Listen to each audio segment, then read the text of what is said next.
Assalamualaikum warahmatullahi wabarakatuh. Apa kabar anak-anak ibu kelas 12 Askep? Kembali lagi dengan ibu. Kita masih belajar dari rumah ya, BDR, mata pelajaran produk kreatif kewirausahaan keperawatan ya. Kemarin sudah belajar kalian sampai dengan fungsi perencanaan produksi massal ya. Sekarang kita masuk ke unsur dalam perencanaan produksi. Terdiri dari apa saja Kak itu? Yang pertama, tujuan produksi ya. Kamu harus tahu tujuan dari produksi yang akan dibuat itu untuk apa ya, fungsinya apa. Kalau membuat masker berarti tujuan dari masker itu untuk apa sih gitu ya.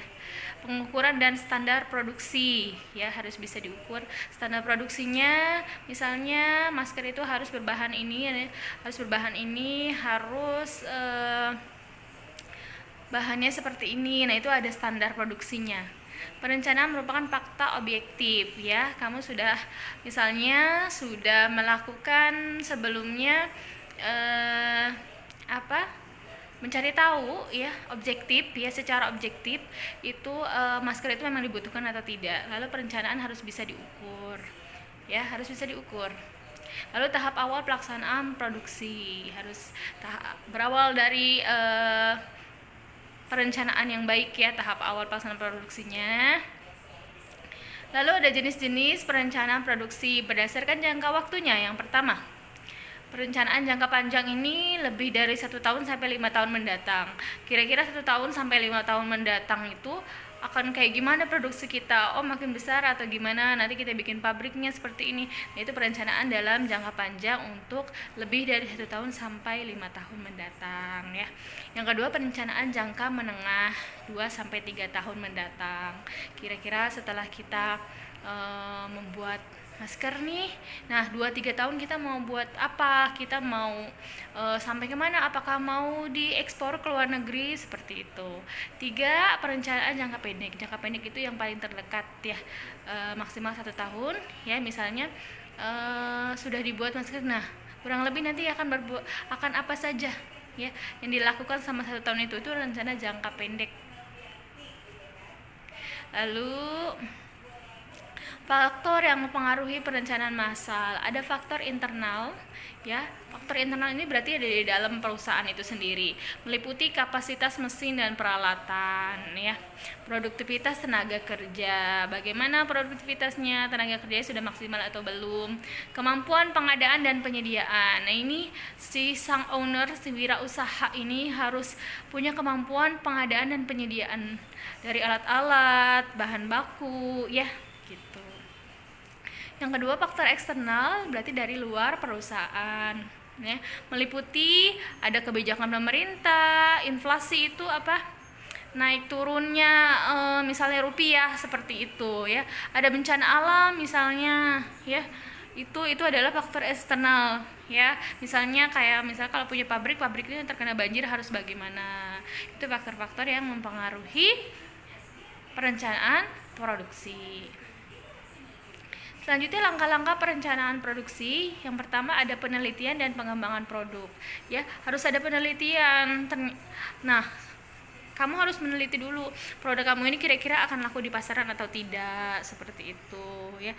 Setelah nanti sudah dilakukan pemasaran, akan ada pengembangan produk.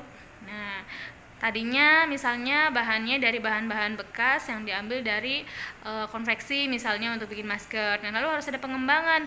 Oh ya, nanti kita bisa produksi dengan bahan yang kita rancang sendiri, maunya bahannya seperti ini, gini gitu ya.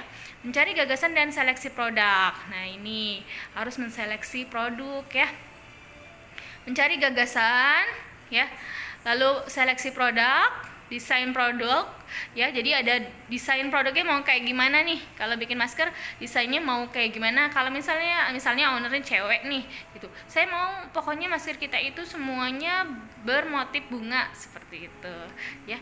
Pengujian, nah diujikan apakah masker itu bisa atau tidak dipasarkan gitu ya, sudah memenuhi syarat standar masker atau tidak gitu.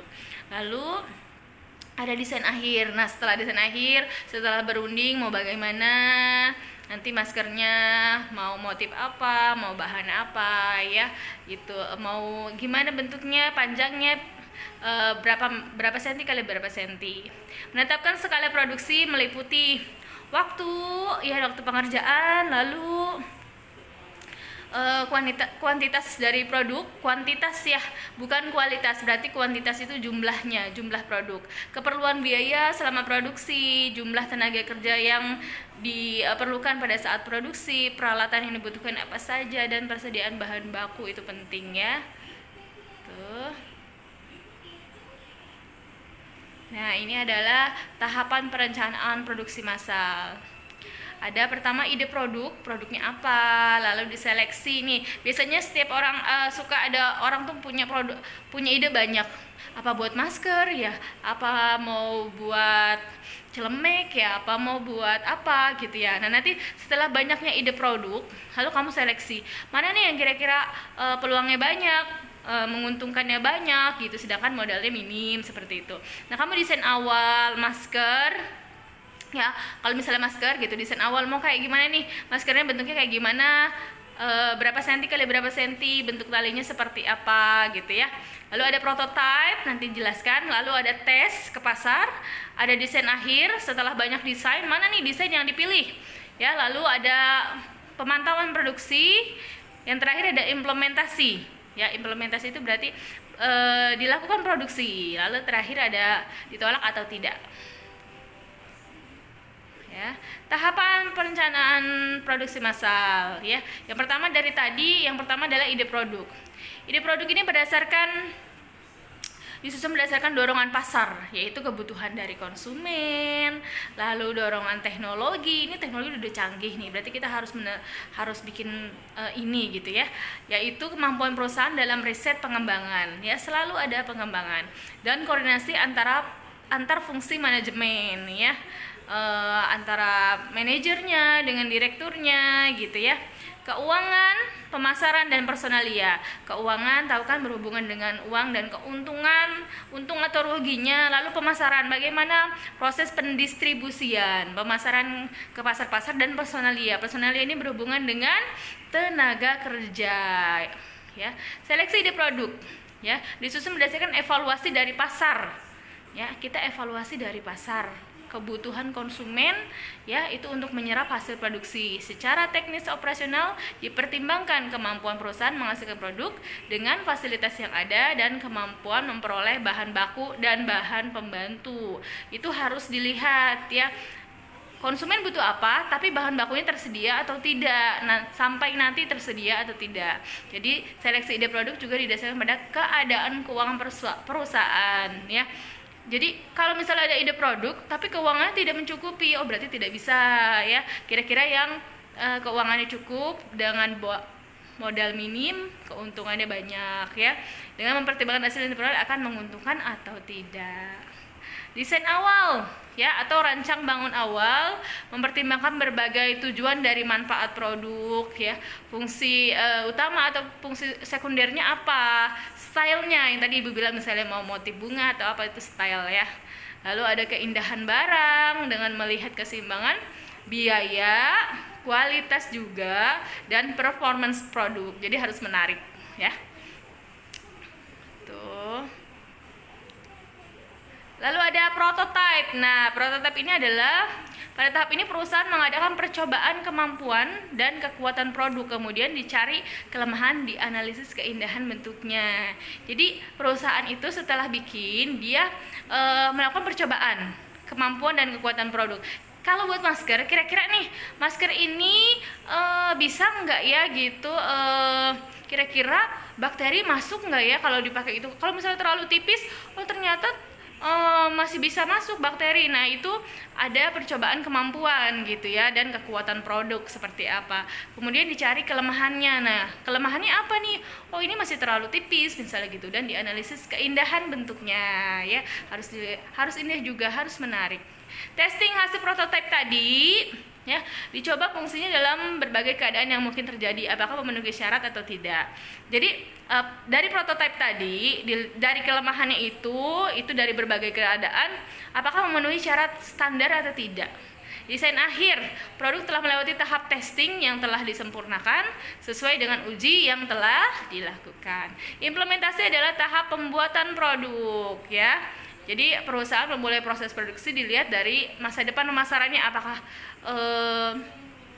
akan tetap bertahan di pasar atau tidak, ya.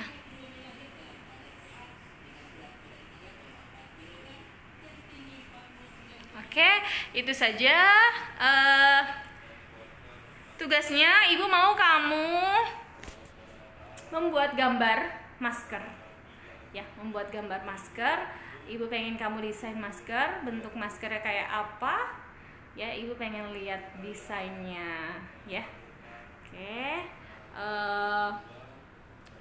kamu bikin 3 masker, ya, itu sebagai desain awal. Nanti Ibu pengen lihat desain akhirnya yang kira-kira kamu tanya sama 3 teman kamu bikin 3 masker, 3 desain masker, lalu kamu tanya sama 3 atau 5 teman kamu mana yang paling bagus menurut mereka.